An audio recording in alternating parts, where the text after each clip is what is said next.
有一个帅哥呀充话费，结果呢他充错了，给别人充了50块钱的话费，他呀不甘心，就给对方打了一个电话，结果呢是一个老奶奶。这个老奶奶就问这个帅哥：“你很有钱吗？给我充话费？”他说：“没有呀。”老奶奶就问他：“你会开车吗？你有车吗？”帅哥回答呀：“我会开车，但是没有车。”老奶奶又问他：“你有房吗？”答案还是没有。老奶奶说呀：“那好吧，加个微信吧，我给你发一个位置，明天你过来拿钱，记着哟，带上你的身份证和户口本。”第二天，这个帅哥找到老奶奶，老奶奶呀无儿无女，住的是海景别墅，开的是劳斯莱斯，还是一个大公司的董事长。这老奶奶没有食言，把50元的话费给了帅哥，然后呀指着车给他说：“我还缺一个司机，如果说你能来，工资你来定，车也归你。另外呢，我还缺一个老公，如果说你能做我的老公呀，房子跟公司都是你的，但是呢必须要等到我死了之后。”这个帅哥真的是又惊又喜呀，让我考虑考虑吧。这个老奶奶就怒道：“你看我是有时间慢慢谈恋爱的人吗？户口本带了吗？应聘司机、结婚登记今天就一起办妥了吧？”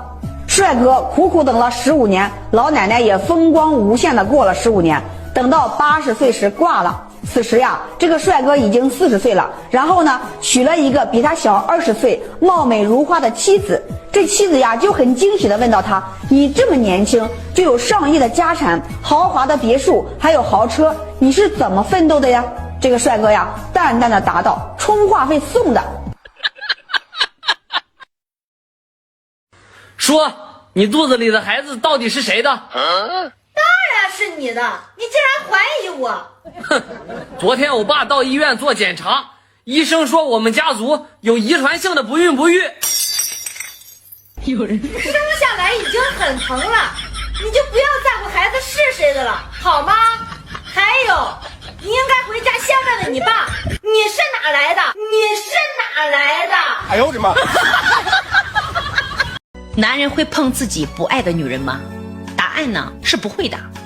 男人的身体也很诚实的，如果说他不喜欢这个女人的话，哪怕这个女人再怎么主动贴上去，他也会无动于衷的，感觉这个东西就是特别的奇怪。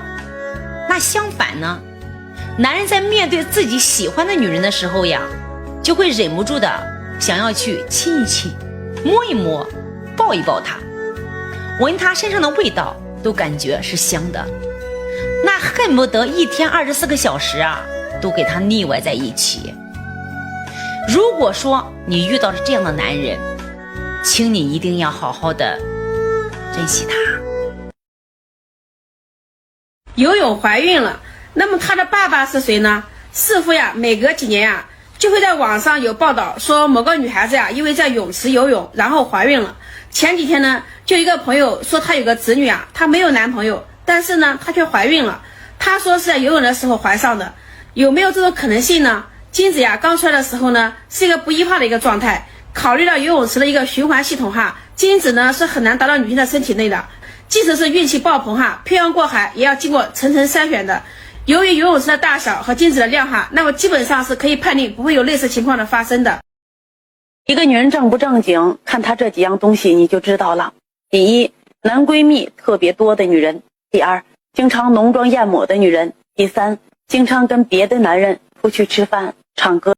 人死了放了一个屁，叫什么屁啊？臭屁。不对。死屁。也不对，再想想。那是什么屁呀？小姨子，姐夫加一笔念什么？如果你能答对，给你200块钱。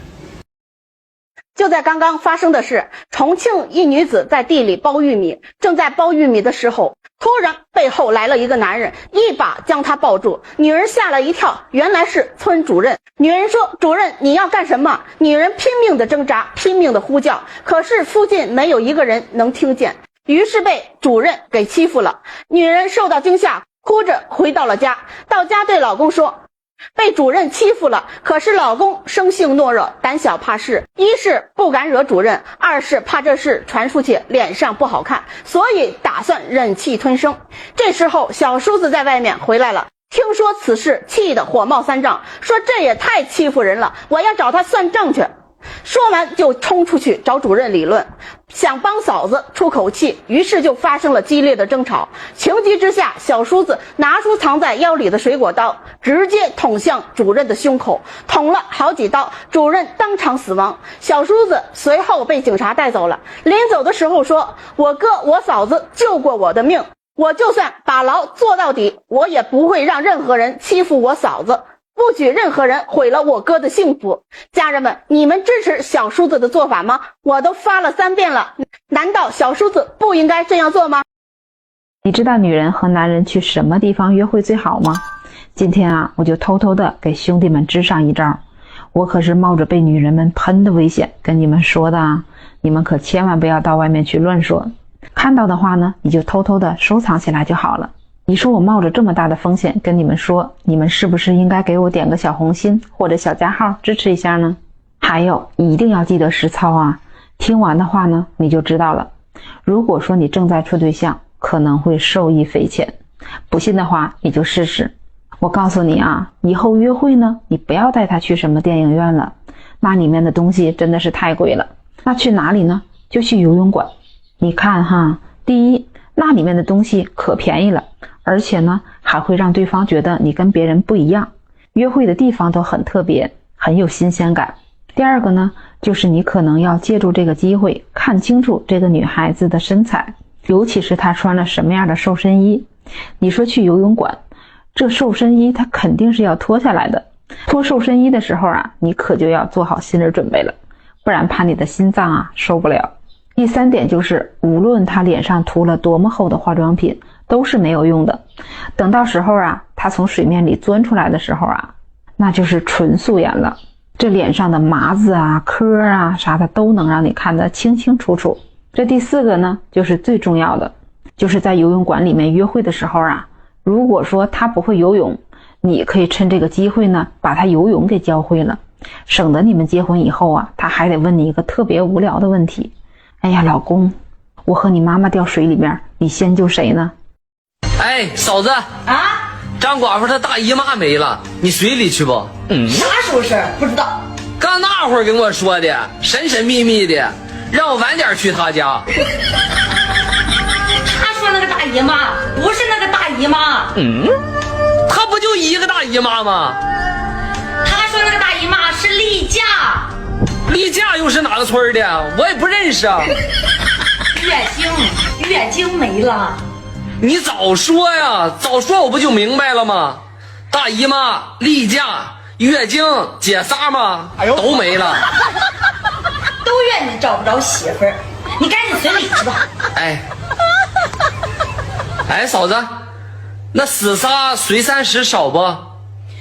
不少，快去吧。那我去了啊。媳妇儿，我出差回来了。老公，你回来了。媳妇儿，我想死你了。老公，我也想死你了。媳妇儿啊，我不在家的这段时间，你找没找过别的男人？没有，我哪有那胆儿啊？我没找。真的没有吗，媳妇儿？真没有。你跟我说实话，到底找没找过别的男人？老公，我没找，真的，都是他们来找的我。哎呦我的妈！啊！